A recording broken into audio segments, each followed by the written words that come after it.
We've seen that a continuous function is one for which the pre-image of every open set is open. Well, in Theorem 4.6, we're going to see more of a local characterization of continuity because it has to do with what happens in the locality of a point x in x. So a function f from x to y is continuous in the open set definition of continuity if and only if, for every element x of the set x, and every open set V containing f of x, there exists a neighborhood U of x such that f of U is contained in V.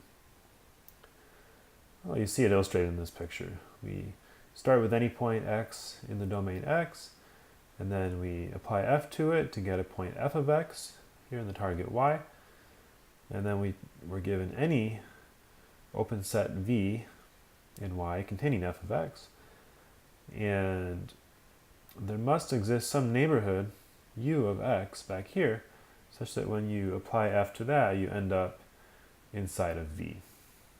Okay? And notice that the set f of U doesn't itself have to be open, all right? But V and U are open. All right, well that often comes in handy when we're talking about continuous functions. Let me also remind you what a Hausdorff space is. A topological space X is Hausdorff if for every pair of distinct points x and y in X, there exist disjoint neighborhoods U and V of x and y respectively. So these points are somehow separated by these disjoint neighborhoods. All right, well exercise 4.10 is going to bring together the notions of continuity and Hausdorff. So let f from x to y be a function. The graph of f is the subset of x times y given by set G of all points of the form x comma f of x. Okay. So this is what you've come to know and love as the graph of a function f.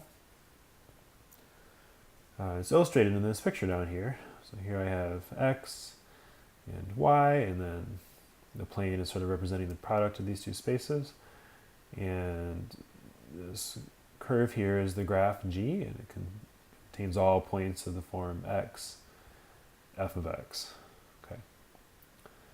Show that if the function f is continuous and the target y is Hausdorff, then the graph G is a closed subset of x times y.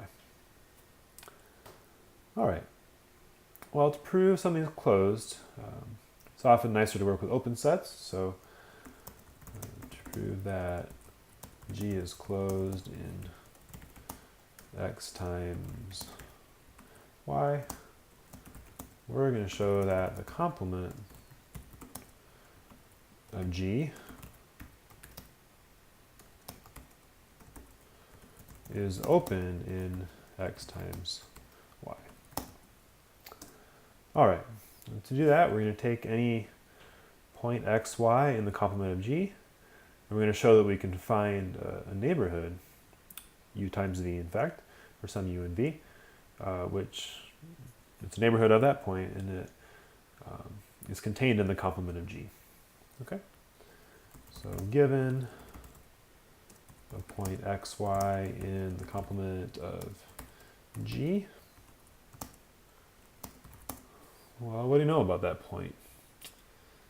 It's not in the graph, so it's not of this form, right? In other words, y is not equal to f of x.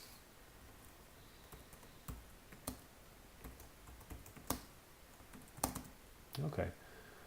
Well, y and f of x are two distinct points in the target, which is what we know as Hausdorff.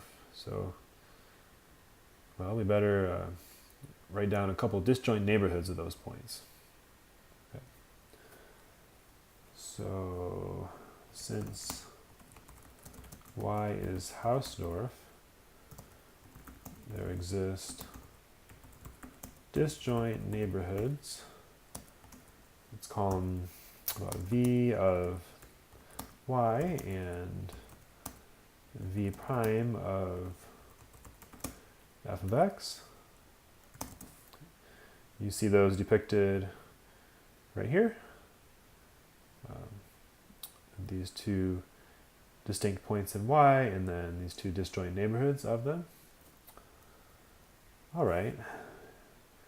And now I'm going to use that f is continuous. Okay. So I have this neighborhood v prime of f of x, and since f is continuous, there's going to be some neighborhood u of x which maps into v prime. So by theorem 4.6 above, since f is continuous, there exists a neighborhood u of x such that f of u is a subset of v prime. Okay. Well, my goal is really to show that this neighborhood u times v of the point xy is in the complement of g. Okay. So let's think about elements of that open rectangle. This means that for every element uv and u times v, we have what? Well, what do we know about f of u then? Okay, we know that u itself is contained in u, so it's somewhere in this little neighborhood here. And f of u is a subset of v prime, therefore f of the element u is contained in v prime. Okay. But, okay, so f of u is somewhere in here. But v is in v, right? V is somewhere up here.